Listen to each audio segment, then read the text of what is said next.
Apparently, we're not having a countdown today. Oh, okay. This is the countdown. And we're counting down, everybody. Yeah, counting down. Shaka dooga da ba, counting down. Dooba da da da da da, counting down. Yeah, yeah, counting down. Sabba doo, yeah. Jazz hands.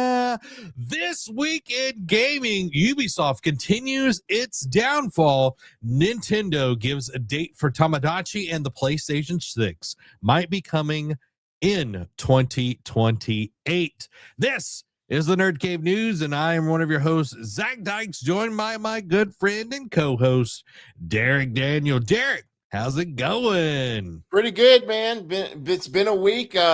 Just to throw a little bit of Derek randomness out of there. T.I. is back. He put out a new song. I listened to it. It brings back some old school nostalgia vibes. Yeah, I roll like that. You didn't know it, but now you do. Now we do, everybody. But yeah, like it brings it back to the early 2000 vibes, and I'm here for it. So a little bit of millennial nostalgia. I like it. I was never like a huge T.I. stan, but he always made good music. Yeah, I'm about to say he's really great at collabing. Like he doesn't like when you look at his history of like solos, it's like not that great, but like he had some bangers, but he's more of a great collaborator. Didn't he go to jail for like tax evasion or something like that? I don't remember. I'll be honest with you. Probably. Let's see. Okay.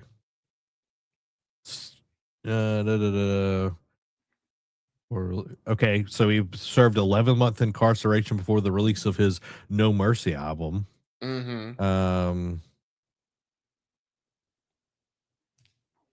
Gun possession and drug offenses. That's what I want in a rapper, though. Let me just be honest. Yeah. That's what I want in a rapper. Right. Like, if I'm gonna be honest. Like, go big or go home. I want like nothing past that. I don't want like the whole other side of rapping that we got exposed to recently. Right. But it's like, if my rappers aren't carrying guns and doing drugs, are they rappers? Fair enough.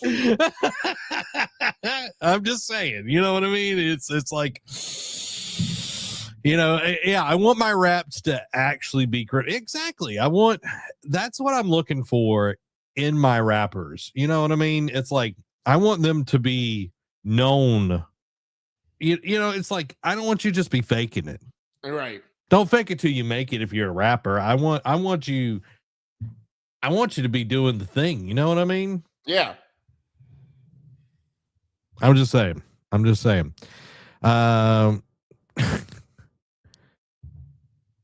So yeah, that is our beginning of the show. Welcome everybody to the stream. Let us know. It's been an interesting one. The intro didn't hit. We're over here talking about rappers. Yeah, they gotta be edgy and not be pretending. Exactly. Yeah. There you go, everybody. Let's jump into our next section that's actually talking about video games. And that's what you're playing. Derek, what you've been playing, and everybody let us know what you've been playing down in the comments below as well. Well, if you guessed that I've been playing more of Expedition 33, you'd be right. I basically got the weapon. I did kill the second beast that I needed to make this all-powerful weapon to break the barrier to go into the monolith, but to face the paintress. So I'm getting toward the end of the main game. Like I because I felt like I was going really fast, and it's like I'm like, I thought I read somewhere there were 3 acts. There's a third act, but it's pretty much the end game, which is going to be its own interesting little tidbit. I'm like, okay, cool. But I'm reaching the end, but I'm just like, the overworld, that you go in sometimes to go in between like the levels, I guess you could say. There's been like other areas that you haven't touched, and I'm just like, what are these about? Now there are some that you can't reach, because there's some you gotta that are like floating like islands. I'm like, okay, I know it. I'll get that eventually. I'll get to there eventually with an ability. Some that you gotta like hop on because they're like just high enough, like where you're swimming, like just high enough to where you can't. There's like no ground, like so. I guess it's also a flight, but it's just like it's like a high rise. And then there are some that are still red that tells you you can go in here, but danger, you're going to be under leveled. I'm like, good to know. You gonna die. Exactly. You're gonna get one tapped, and that's it. That's all she wrote. So I just I've been exploring. Some of these are just like, oh, these are just like small little things that have like collectibles, and that's it. But some are actually like other levels that you fight bosses, like like they don't really add to the story. It's more about the world building. But it's been interesting to see, like, okay, like what are these side levels like? That big Nevron, like in the water levels that like eats you, that eats your team like one by one, but then spits them back out.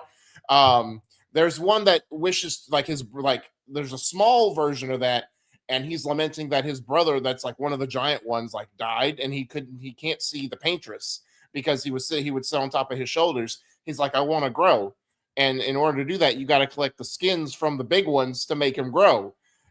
So it sets you, and I'm like, okay, how do I find this one? I found one in the overworld to fight. I'm like, okay, don't know how many I need, but here they go, here it is. But I find little like side quests to do as well. So it's interesting, like doing like the further exploration and just like going around and seeing the things I missed, because there's also been like some chromatics bosses that I got to fight out in the overworld, and just I found a really weird encounter. It was one of those gimmick bosses again. You can defeat it, but it requires you to be much higher level than what I was at. But it's like, okay, it's one of those, like, you got to parry. It's like a rock boss. It's like its attack is like rolls up together, and then it does like a bunch of bounce attacks, and you have to parry each one. And after so many times that you parry his attacks like successfully, it explodes and it gives you the victory. So it's just a game of patience, because he does pick up his rhythm and increases his bounces. And the more, like, so it's like, okay, it's like a game of attrition. Okay. Yeah, I fought, this was like in the water area. There was like a mime dude. Did you find him? I think so, yeah. Oh, the mimes are just so ridiculously tough until you break them. Yeah. Like, it was the first one that I've come encounter with. Oh, okay. I went up like a ladder, and then there was just like this mime, and I was like, oh, this is creepy. And I was like, all right. And it was extremely difficult. And then like I started, making some headway and everything. But so far I am, because we're playing this on Tuesday for everybody that's new here. Welcome to the stream.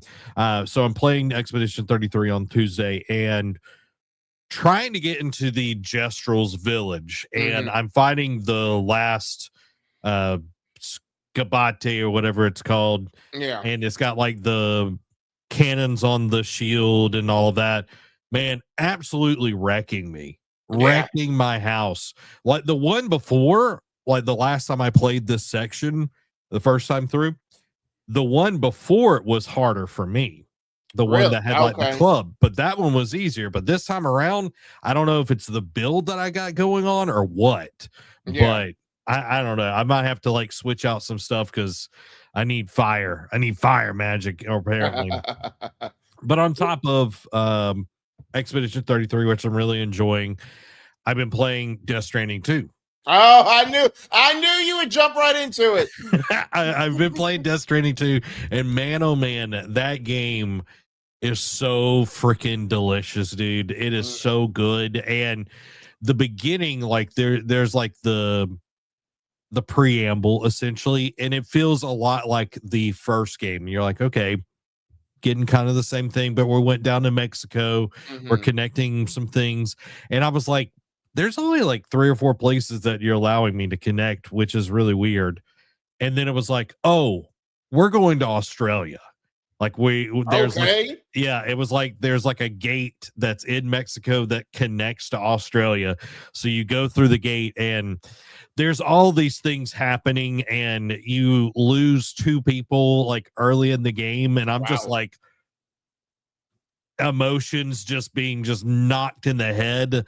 But dude, like as soon as I started the game, I even restarted the game just to show Amy. I was like, look at how amazing, like the first one still holds up, but dude, it looked realistic at the very beginning of the game. The lighting. Dude, I'm not even kidding. I was freaking out, and literally like it comes up behind Sam, and like you're like, is this the game? Yeah. Like it looked insane in the membrane, which I'm all about that. But man, loving that. I also finished Dispatch my second time through over the weekend, but I've been just enjoying some gaming. Yeah. Just been enjoying it, man. And that's what it's all about. That's what it's all about. It's the journey. It's the journey. Y'all let us know what you've been playing. Joe says, I've been playing Tank Deadpool a lot in Rivals. Because apparently Deadpool, you can play him in multiple any classes. Position, and like his personality changes as well. Depending on, I thought that was pretty cool. Like a cool way to use the character, which is pretty cool. Joe says, Derek, I see your shirt. Can I see your shirt? It's a Colossal Titan. Yeah. How do you say his name? Bertolt. I can say it right. Derek, I'm gonna tell you this. I'm gonna go back to the welcome thing real quick. Yeah. I'm gonna. There's somebody worse with names in anime than me. That's hard to. Well, it's not hard to believe, but go ahead. There's somebody worse with anime names than me, and it's my lovely wife. We're watching JJK, and she's like, "Who is that?" Like she was like, "Go," and I'm like, "Oh yeah, Gojo." And she's like, "Who's that?" And I'm like, I'm having to like explain what he looks like. She's like, "Okay," and then like Gato shows up, and she's like. And then I'm like talking about Gato, and she's like, "Which one is that?" And I'm like, "Oh yeah, it's this one." And then like, and she's like, "I got their face with their names," and he's like, "But it makes sense, like Gojo, Gato, Jogo, like there's right."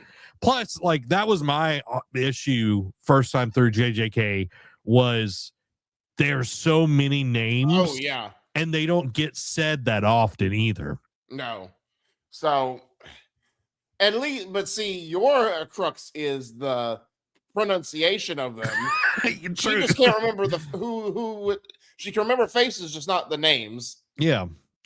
I just thought it was funny. I was like, there's somebody worse, because the little secret that I don't think a lot of people know, when we do Eat Sleep Anime, I literally on my second monitor over here, I have a list and all the pictures of every character or whatever anime we're talking about, just so I don't mess it up. A rolling mouse you. Amy.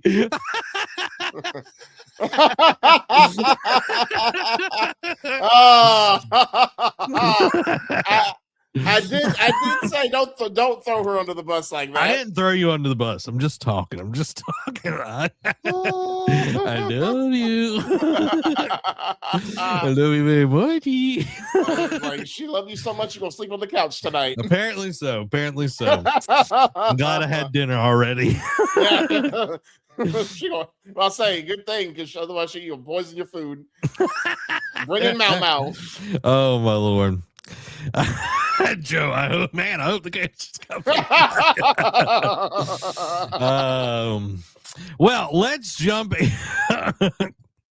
Oh, now you back in it over me. I see how it is. No.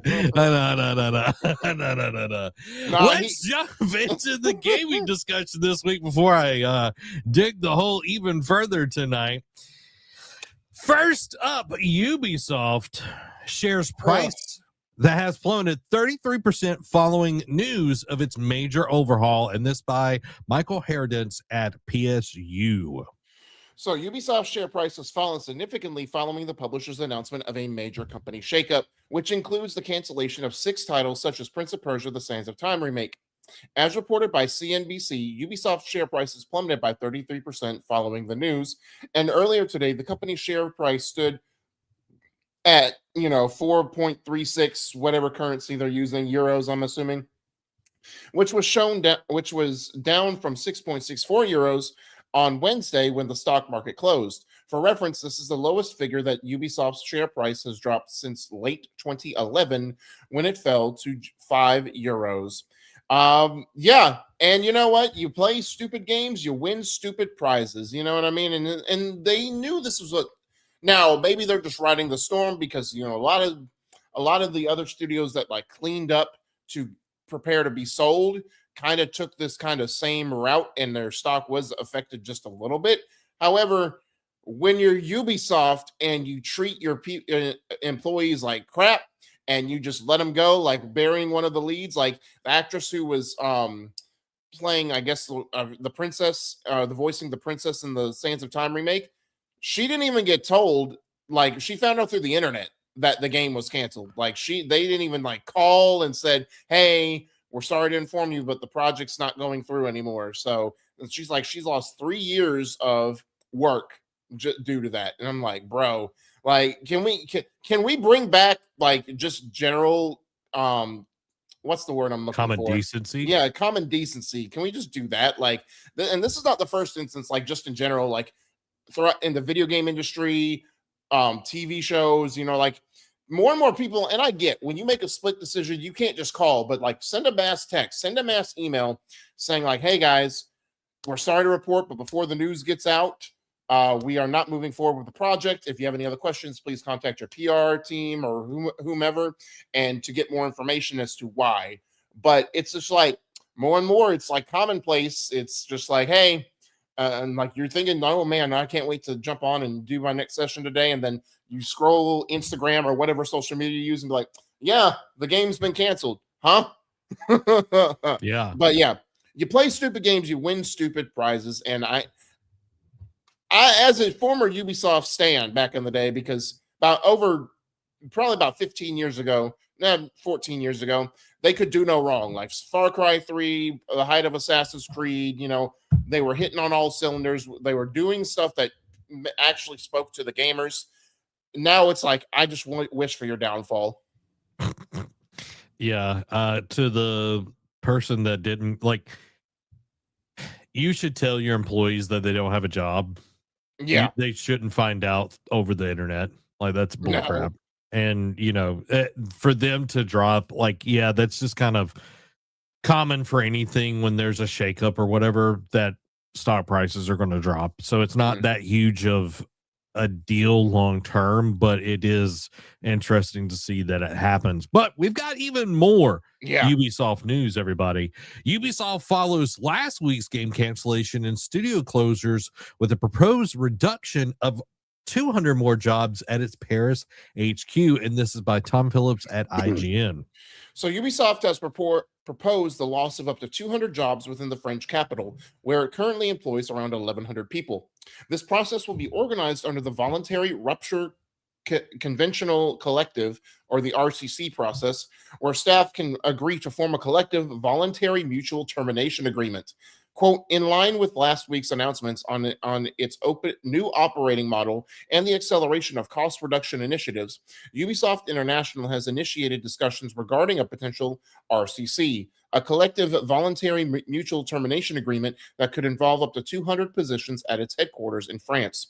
A Ubisoft spokesperson told IGN, "At this stage, this remains a proposal and no decision will be final until a collective agreement is reached with employee representatives and validated by French authorities. The proposal applies exclusively to Ubisoft International employees under French contracts and has no impact on other French entities or Ubisoft teams worldwide. While the RCC process has to be voluntary and has to be based on terms agreed by employees and trade unions, there's no word today on the next steps if the company does not achieve the reduction in headcount it is expecting through its scheme." And I know they're talking about now unionizing to go against this, and now pretty much not rioting, but picketing, outside the headquarters to protest this. And again, the French are really good at protesting. Let's just just a little bit. You know what I mean? There wasn't a thing called the French Revolution or anything. But I get this because it's not. I don't think it was Ubisoft. I forget who it was because I remember talking about it years ago. But some other company did this where it's like, gave a voluntary. I don't know if it was like to quit their job, but it was to do something else, and that was like not really that beneficial to them. And people were like, and we were both like, well, why would anyone want to do this? And it's like, unless you are miserable at your job or miserable at Ubisoft, or you're tired of the getting, hung out to dry and you're looking for the parachute to leave, without, risking your opportunity at, like, not a rehire, but other job opportunities, that'd be the few instances to do that. But 200 after you just let go of hundreds already, and you employ, I know it's like, you employ 1,100 people. Cool. Why are you having to let 200 go? Is my thing. Yep. So, and I don't know. And of course, if they don't reach the head count, obviously it'll go from voluntary to voluntold. It's like, all right, well, now you have to lose your job, Nancy or Jake or whomever, is in there. And I don't know, man. Like, I hope the protest works. I do hope that they figure it out, because I don't think this is the right way to go. Yeah, I agree. And the reason why they're doing this, it is really hard to fire somebody in France. Like, extremely hard to fire them in France, where, like, it's a ton of paperwork, not just like at the company, but like governmental. So if they voluntarily get rid of people, then that's a lot easier than firing someone or laying them off, because So it almost sounds like a giant union is what it sounds like. yeah, like they're way more protected over there, and it will, like, literally firing someone can take 6 months to a year over there. Wow. So it's a lot harder. So this volunteering, we'll just, if you want to volunteer to lose your job, it's, you know what I mean? It's like, okay, no one in their right mind is going to play ball. You know what I mean? And it's like, now, if it was like, okay, I've got something lined up at CD Project Red, I'm going to move over, there or whatever, then yeah, I would, like, if I had something lined up and I know the ship is sinking, line something up if you can, and get your severance pay. Like, get whatever kind of agreement you can and make more money leaving. Get that bronze parachute, because it can't be a golden parachute like Bobby Kotick, because it's not going to be that lucrative. Yeah, just again, it's just like they're trying to do so much here to cut cost. Yeah, and that's, you can only do so much. And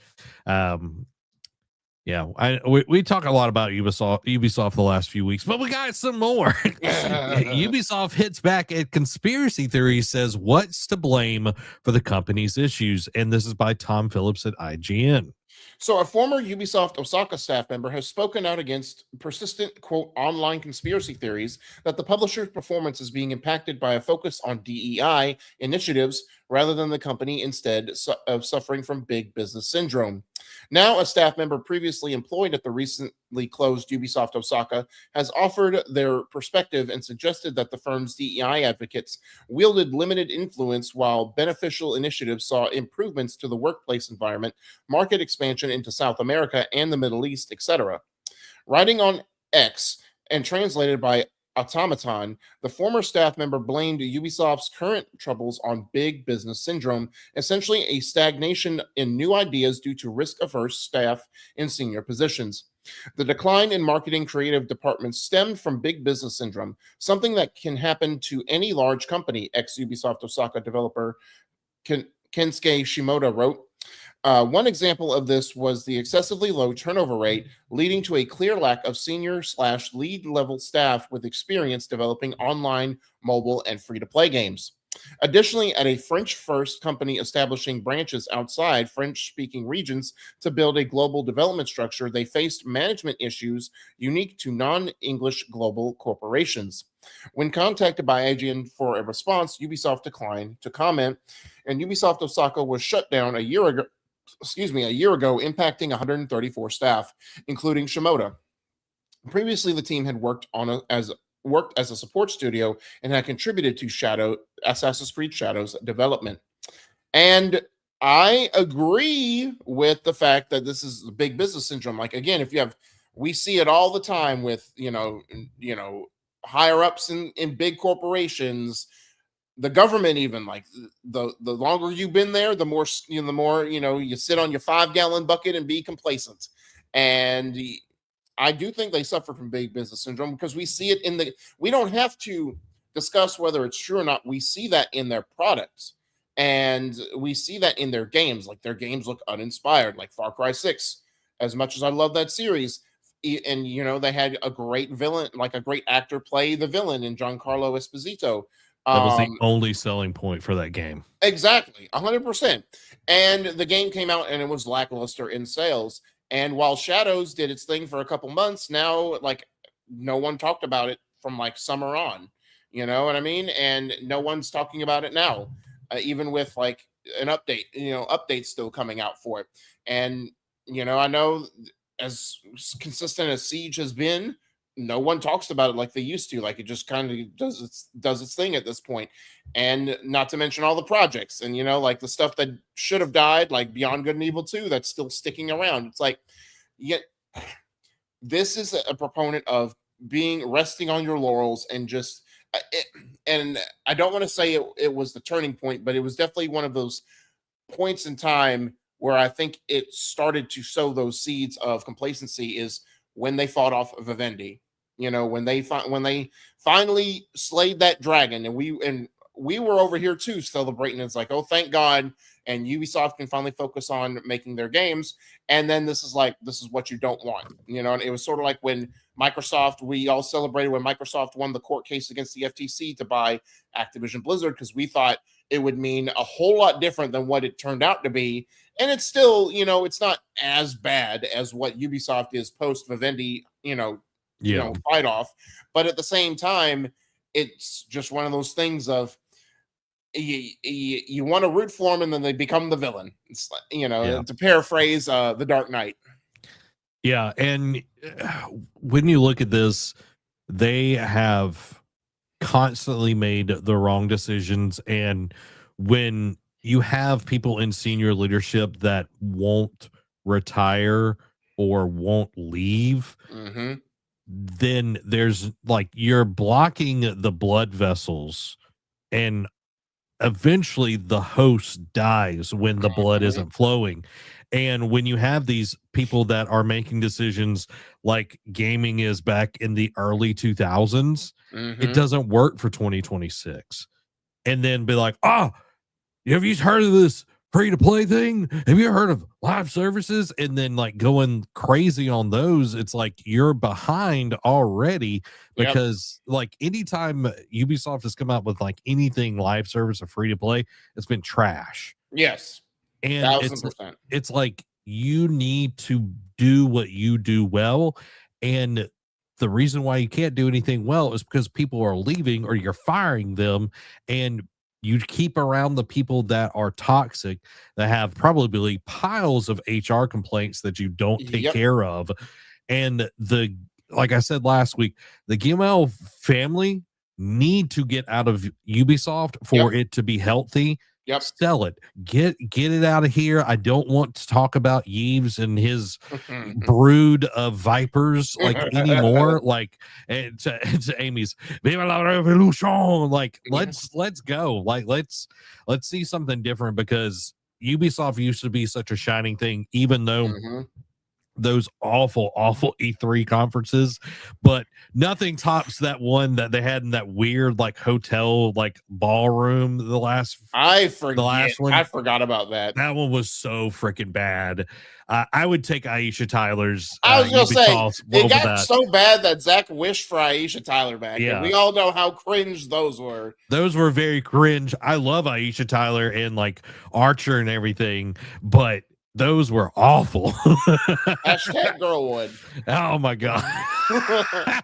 When I think it was like the following year after she mentioned that, when she wore the necklace, I was like, we both just like groaned and eye rolled. We're like, no, please don't.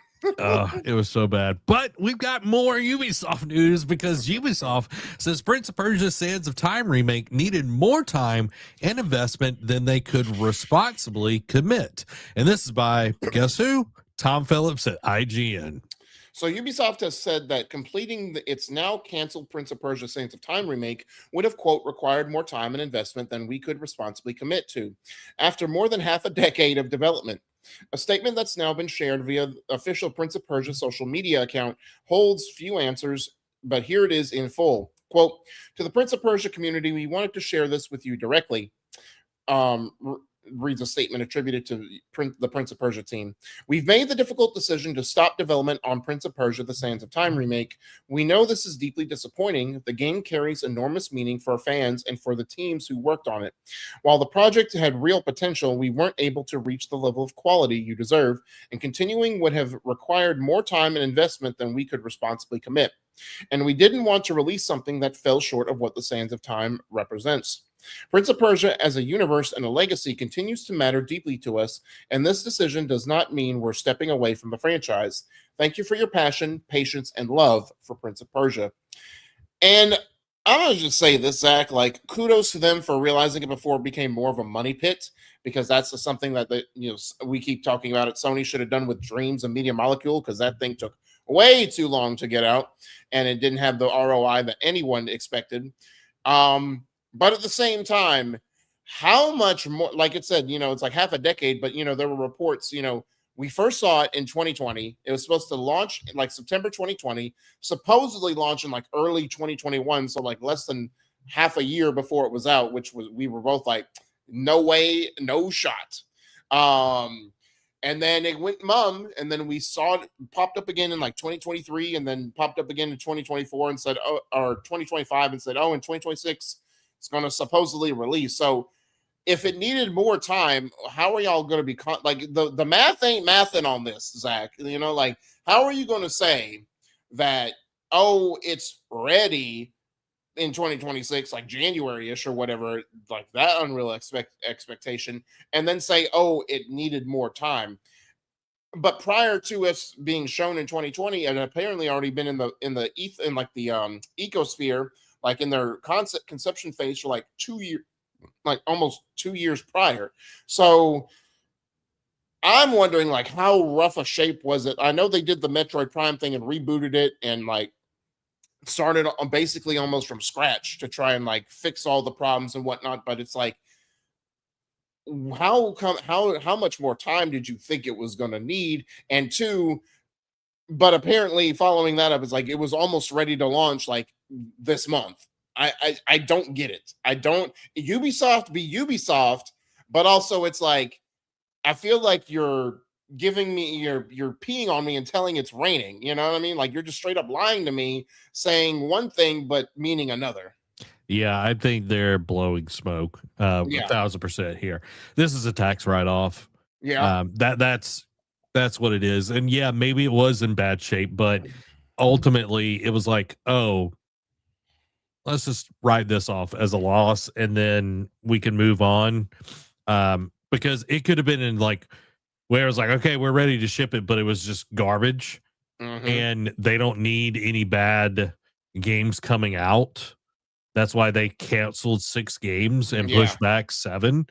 It's like we need everything to come that's going to come out to be very good, because we need everybody to be in love with whatever we do so we can sell. Yeah. And and this is like, I agree with you. Math is not mathing, and this is another Yves Gilmour decision, y'all. Well, and supposedly, no, I think they came out and confirmed that it is an actual game, like with a Black Flag remake. But supposedly, Black Flag remake was supposed to come out in March, like like mid March, and then they pushed it back. Now it's going to be fiscal year, like come out by March of 2027. I'm like, if that game was almost ready, why are you doing a whole nother year? Like, well, potentially, we don't know. Fiscal year, of course, anytime between April 1st and March 31st, I get it. So it could launch in the summer, the fall, who knows? But if that game was almost ready, why? Yeah. Like, and it's a remake. Well, Prince of Persia was too, but that was rough. You know what I mean? Like Assassin's Creed, I feel like they would take a little bit more TLC, for it, for a remake of that caliber. Anyway, I don't know, man. Like this, like you said, Eves is going to Eves, and we need him out of here at this point. Like it's like the blowback from all that we talked. Like, because again, guys, you thought we talked about Ubisoft enough last week. Nah, there was more blowback and like more stuff that came out. I'm just seeing. I'm like, what the heck, man? Like this is crazy. We need to make shirts that say Yeeves need to leaves. Yeah. There we go. Guys, what you can do right now is go over to your favorite podcast service and get the Nerd Cave there. It's coming out each and every week. Right after the show gets done, I take my lappy top and I put it all together for you, hot and fresh out the kitchen. Mm-hmm. Mama rolling that body. Got every man in here wishing. Okay. So go over. We're on Apple Podcasts. We're on Spotify. We're here on YouTube as well with the YouTube podcast. I've got now remixed to Ignition in my head, y'all. But go over there, support us. It helps us out a ton. People are watching over there. Eat Sleep Anime is also available over there. You'll be getting Gachiakata next week. I haven't had time to edit, but you'll be getting our Gachiakata review, the whole season review, and I think you're going to love it, guys, because that show was fantastic. It was. That show was fantastic. So go check us out on all the podcast services, and you can also check us out over on Substack. What was that? Substack? Yeah, Substack. Nerd Cave News, y'all. Derek did not know what was happening. No, he didn't. No. Did you know the Pope once said that, Derek? The remix to Ignition song? That was the Pope. No, I didn't know that. Yeah. Huh. Yeah. It's freaking weekend, baby. About to have me some fun. Guys, we got a little Nintendo news. Tamagotchi Life, Living the Dream, has been announced. Before we get into this, anytime someone's like, how you doing, Zach? And like, I'm like, living the dream. Living the dream. So when I heard the title, I was like, oof. I know. I'm like anybody who's worked retail or a corporate job is like, you have heard a time or two, or you've said it a time or two where it's like, oh, we everyone to live in the dream, which we all know what that means.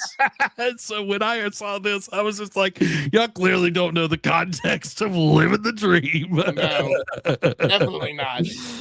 They're trying to make the living the dreams mean something positive. Yeah, they're trying to bring it back. You know, they're trying to bring it back. But this, Derek, guess who wrote this? Would it be a Tom Phillips at IGN? It is. So today's dedicated Nintendo Direct has revealed new details on Tamagotchi Life, Living the Dream, the next title in Nintendo's social sim series headed to Switch and Switch 2. The 20-minute broadcast introduced a look at the latest entry in the Tamagotchi series, the first in over a decade. Wow. I knew it had been a while. I didn't know it was that long. Excuse me. Living the Dream begins with an empty island with few buildings and only a handful of characters. I've heard this somewhere before. Luckily, it also features plenty of customization options for your characters, islanders, and the island itself. And characters don't even need to be human either. And like they could be teddy bears, and aliens are also featured. Much of this feels like a version of The Sims mixed with Animal Crossing, with the ability to mold your fellow islanders into friends or love interests, introduce other characters to each other, and sit back to watch bizarre storylines play out as your various inhabitants interact. Me characters have a range of traits and mannerisms, and when interacting can prompt some truly odd vignettes. Sometimes your fellow islanders will come to you with requests, and you'll also be able to keep them happy with dishes from the food mart and fresh items of clothing. You can also use the Switch's touchscreen to draw new items, clothing, and even pets for your character to interact with. Islands can be fully built and customized, meanwhile, with houses and items placed to grow your town into a sprawling settlement. Over time, you may find your characters moving in together, fall in love, and get married. Today's presentation concluded with an announcement of the game's release date on April 16th, and Tamagotchi Life Living the Dream will arrive for the Switch and Switch 2, or will be playable on the Switch and the Switch 2. Zach, I don't know. I know this is going to be more of up Amy's alley, but what what do you think about this? Like, I know it's been over a decade, and I think the original Tamagotchi Life was only on the 3DS, never came to consoles. So this is the first time it'll be on consoles.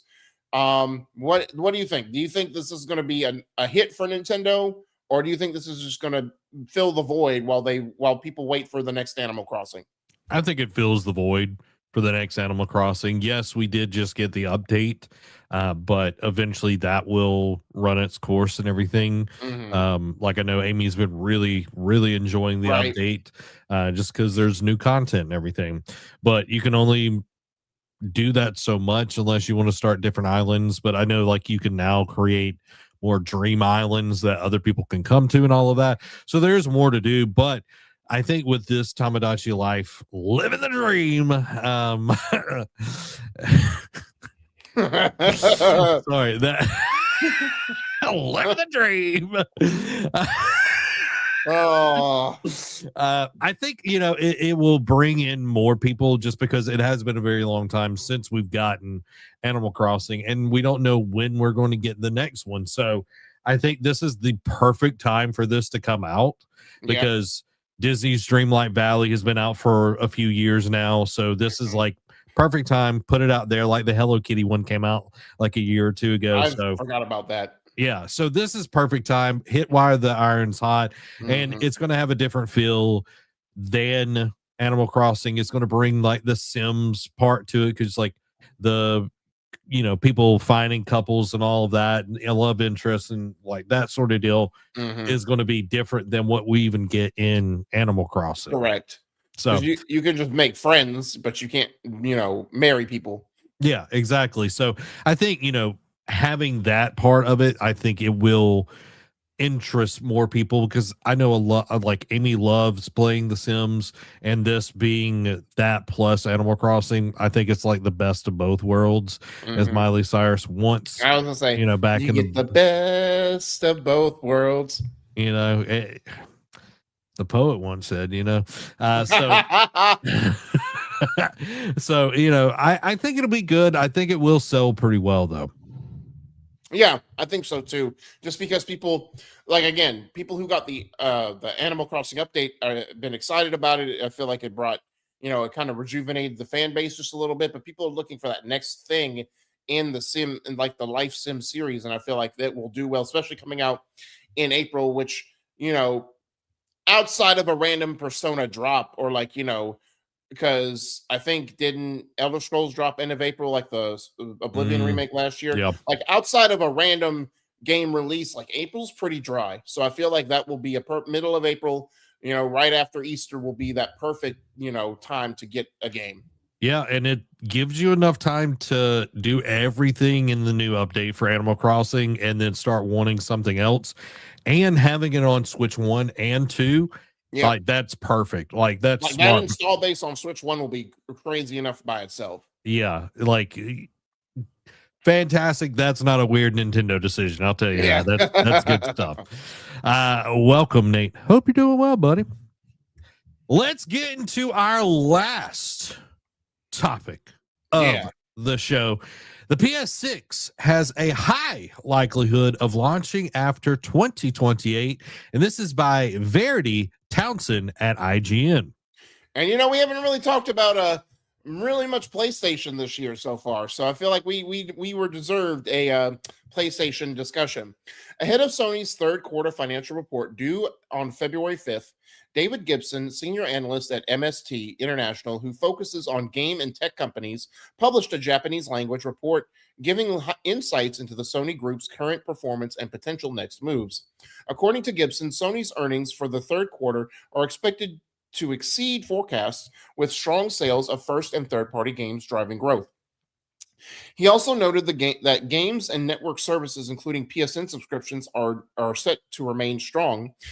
Q3 sales are predicted to total around 1.8 trillion yen, which is approximately 11.6 billion with a B dollars, with operating income at 160 billion with a B yen, which approximates to 1 billion with a B. Sony expects the PS5 life cycle to last longer than that of previous console generations, Gibson said, adding that this is likely to push the PS6 launch back beyond previous predictions. There's a high likelihood that the PS6 launch will occur after 2028. If Gibson is right, we won't see the PS6 until 2029 at the earliest. Hints that Sony aims to extend the PS5 lifecycle can be seen in recent moves made by the company. In a bid to make the PS5 more affordable to domestic players, Sony launched a reduced price Japan-only PS5 console model in November. It also implemented planned price cuts to PS5 consoles for Black Friday in the US and elsewhere. This suggests that Sony is trying to attract more users to its 5-year-old console and expand its audience. However, Gibson suggested that Sony is more focused on existing PS5 users than boosting console sales. Regarding PlayStation Network services and active PS5 users, Gibson observed that PS5 user activity continues to set all-time record highs according to usage data. Sony is focusing more on retaining active users than expanding hardware sales. One problem that is facing console makers this year is the rising cost of components. Memory is in high demand because companies like Nvidia and Google require so much of it for their AI chips, with a CNBC report pointing out that these companies, quote, are the first ones in line for the components. This will likely push up RAM prices and have a knock-on impact on both console retail prices and availability. Over at Sony, rival Nintendo, President Shuntaro Furukawa failed to rule out future price increases for the Switch 2, commenting that, quote, we must monitor the situation closely.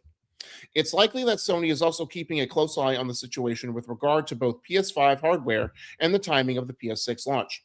Gibson predicted that rising memory prices will not impact short-term performance thanks to Sony's existing inventory. However, he noted that increased memory costs could become an issue for Sony in the next fiscal year, which ends in March of next year, saying Sony might pass future cost increase on to consumers. So, Zach, I do remember, this talking about this, it wasn't I didn't get the reason right, technically, but I did say during the height of COVID, when it was hard to find a PS5 and a Series X and S, and because of, no one was shipping anything to in or out of, countries for the time being because of COVID, that I brought up a question is like, will this extend this console cycle, like the PS5 and the Xbox Series? Now, we don't know how much if this will affect the Xbox Series consoles, but it does look like this will put a longer tail, even if albeit a couple years on the PS5, and like not seeing the PS6 till 2029 is kind of crazy, but also we're in 2026. It's not that far off also. And I'm fine with that because again, I feel like, and this is not a rabbit hole we need to go down. I feel like the PS5 hasn't hit its stride, like tech wise or game wise. You know what I mean? Like I know tech wise, like again, we talked about it last year, how the upgrades to like graphics and whatnot have become so minor now that it doesn't, like, I need more features. I need like gameplay experiences. Like I don't need for my leaves to look any brighter. You know what I mean? Like there's only so much you can do before it gets like an old, shtick. So push that down. Like now I feel like that gives a little bit more of a tail to game companies, like, especially first party studios, to be like, all right, we don't have to worry about, do we have to make this cross gen? Now we'll just worry about focusing on making a game for the PlayStation 5. So, and I feel like this, like games like Intergalactic, The Heretic Prophet will benefit from that, because I feel like, it'll still be a cross-gen game, and it'll still find a way to launch at the end of the PlayStation cycle, like Naughty Dog is just known to do. But I digress. This is a good thing, I think, for Sony, and like now whether it's based on technicalities, that's another discussion. But for right now, I like this. Like I feel like, because again, I feel like this has been it was a weird launch because of everything going on with COVID, and then I just feel like we never hit the ground running really. And some people will disagree. Some people will be like, cool, oh, there were games for me, cool. But I feel like as a collective, like looking at the big picture, like especially compared to the PS4, and I know it's hard, like because you can't hit home runs every generation, but the PS5 is still selling well. It's still on pace to outsell the PS4 in units sold right now, which is still crazy because it doesn't feel like it for in-house first party has knocked it out of the park like they did with PS4. But Zach, what are your thoughts? Yeah, I agree with you. I do feel like we're still trying to find the stride of the PlayStation 5, and having a few extra years, I feel like developers are going to really be able to get everything out of the console. Because if you remember, like, console generations used to be about 10 years, and then it got shorter and shorter as it's gone. And I like longer console generations. One, it's better for the consumer because we just buy it once and then we get to use it for a really long time and we get games for it. Like you think about the PlayStation 2, that thing had the longest console generation. Yeah, especially internationally. Yeah, exactly. So I think this is good. Let us have a longer time with the PlayStation 5. Let's get the best stuff out of it possible, because we need more people playing games on this thing, to be honest. And like the whole COVID thing, like we had people scalping, we had people, like, it was so hard to get one of these that most people that wanted them didn't get one until 2022, 2023. Yeah. And it's like, we're trying to play catch up. We're trying to just enjoy what's coming out as well at the moment. And I think that, yes, we are dealing with like a RAM issue, as Nate says, Ramageddon. I think that's a really good way to put it. It's like we are dealing with Ramageddon because AI is being pushed so hard right now that all the RAM is getting taken up by that. And that's the Steam machine is going to cost more because of that. Steam decks are going to cost more. Everything is going to go up because of that. So I think, us going a little bit longer on this would be great. Let's have more first party games that actually knock it out of the park, and I think Xbox will fall into this as well because, they make, Microsoft and all of that, but that's software. They're not making computers over there. The only thing that's hardware is the Xbox. Yep. So but now everything's an Xbox. Yeah, now everything is an Xbox. But yeah, I think this is a good thing for consumers, not necessarily the price of the console, but for having it longer. Nate says, $500 to $600 every decade doesn't seem too bad with the components prices. I wonder if we see consoles sell that cheap again. I don't know. It's definitely going to be hard. To see it go back down to sub like 300. Like, I don't think we ever see that again. No, I think if we get a $400 console, that'll be a godsend. Yeah, I agree, especially with the way corporations and everything work right now, and they're going to blame whatever to get as much out of the company, out of the consumers. The RAM, the RAM. The tariffs, the COVID, they're like, oh yeah, COVID, right. You know what I mean? Work from home. It's always going to be some excuse to try to get more money out of people. So, but yeah, I think if it's every so often, like every 10 years, because like, I really like having all the consoles. Like that's one of the things that I enjoy. It's like, do I play all the consoles all the time? No. But it's like, I really want to play whatever it is. I want to play Tears of the Kingdom. Go play it on my Switch or whatever. But it's like having all of them is becoming harder. That's why I think PC gaming has become such a big thing, is that people would rather have a PC and just play everything there and just wait for it to come on there, and then it'd be cheaper. Unless you're Nintendo and you don't play ball. But that's the here nor there. But you could also do with that TikTok video that we saw, like just make a hybrid of all three in one. Oh man, that heavy labor, but we could do it. That was so awesome. I want to just be like, hey girl, make me one. There's a Chinese YouTuber, like she built the Xbox, the PlayStation 5, the Xbox One, Xbox Series X, the PlayStation 5, and the Nintendo Switch 2 all into like one system, and it looked fantastic. And she even like made her own like cooling system and like heat sink and all of this, like literally like forged it and everything. And I'm like, she's going crazy ham on this, but it looks so dope. Makes us feel like we're not dedicated to gaming enough, Zach. No, exactly. I was like, all right, I could 3D print some of this. Right. But it's like, I can't weld or like metal. No. Yeah, but it was really cool. Y'all should go check it out. And being literally like she was able to push a button, it'd be PlayStation, and then press the button and it'd switch right over to Xbox. Press it again, it would switch right over to the and Switch. You could put the tablet of the Switch in there, but then press your button to pop it out so you could still take it with you on the go. Yeah. Crazy. I was just like, man, that would be the dream, Derek. Yep. That'd be the dream. You know what else is the dream? The Patreon quick hits, because you can go over and support us right there. Become a wonderful patron. That's all you got to do. Yeah. That's that simple. Go support the Nerd Cave by getting your very own Nerd Cave membership to help us continue to make awesome shows just like this one, just like Eat Sleep Anime, all the reviews we've been putting out, all the cool stuff that we're doing here on the Nerd Cave, the streams on Tuesday.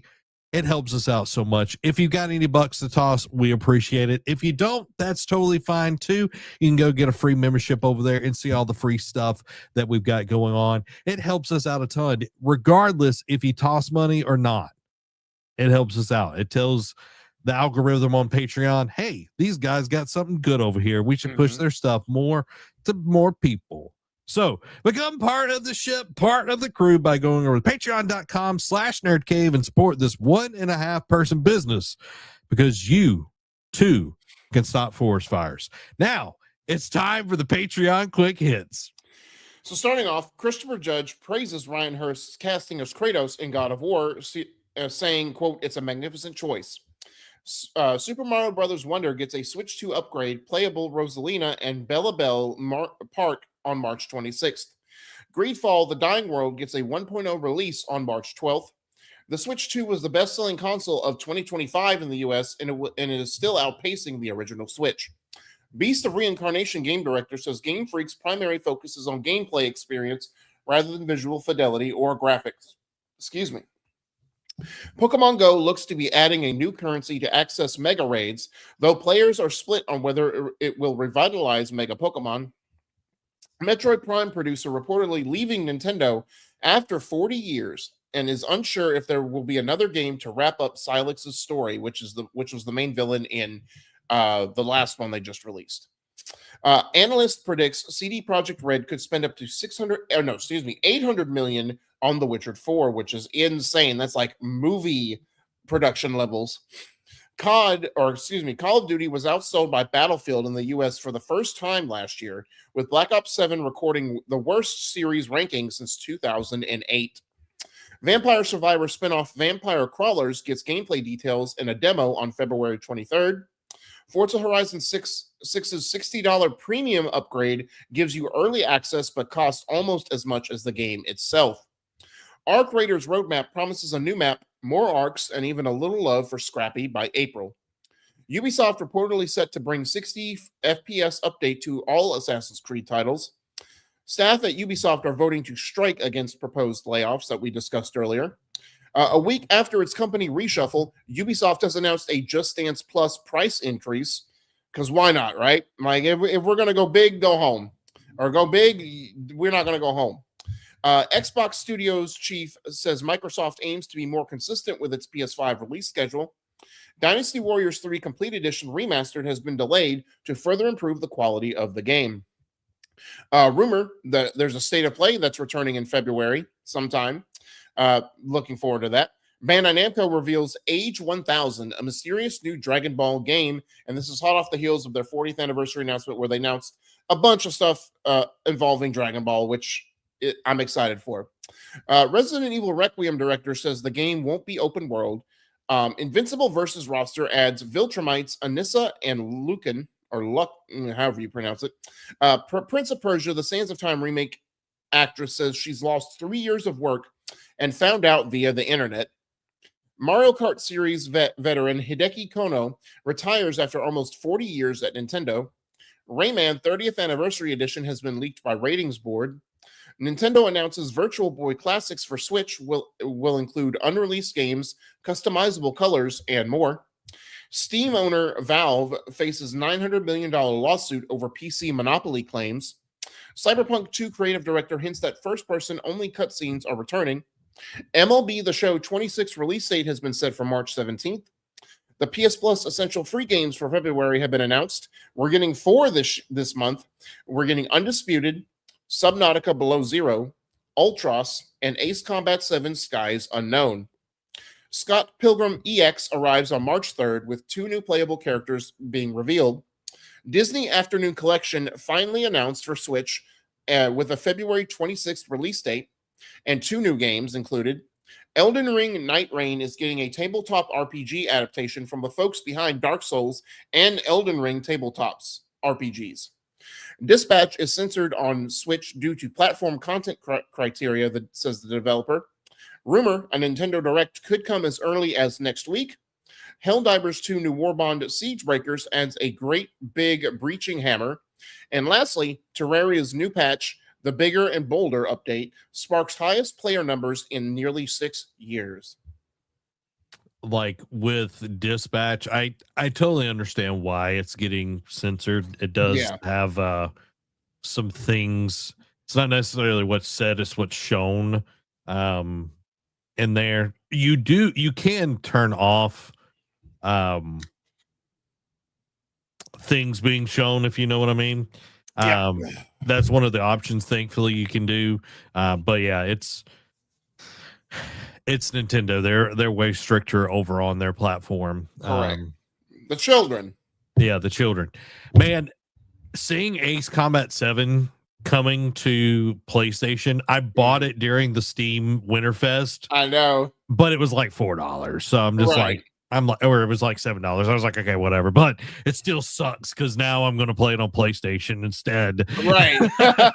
Because it's like, well, I'm going to play on my PlayStation 5 controller regardless. Why not get the beautiful PS5 version? Yeah, beautiful PS5 version, which I'm sure the PC version would be better looking, but having haptic feedback. Oh, yeah. Which was Ace Combat 7 on... Was that on PS5? No, I think it was on PS4. PS4, I think. Yeah, I think so. But having those enhancements on PS5 will be so much better. Yeah. I don't know. We'll find out one way or another. I'm going to play it before 8 comes out because the trailer for 8, I was just like, I got to get it. Yeah. Well, there you have it, everybody. That is our episode tonight. Make sure to like, subscribe, all that good stuff. We'll be back next week with more Nerd Cave news and another wonderful Expedition 33 stream and our Gotchaka review. Thank y'all so much for being here. This has been Zach and Derek. Y'all have a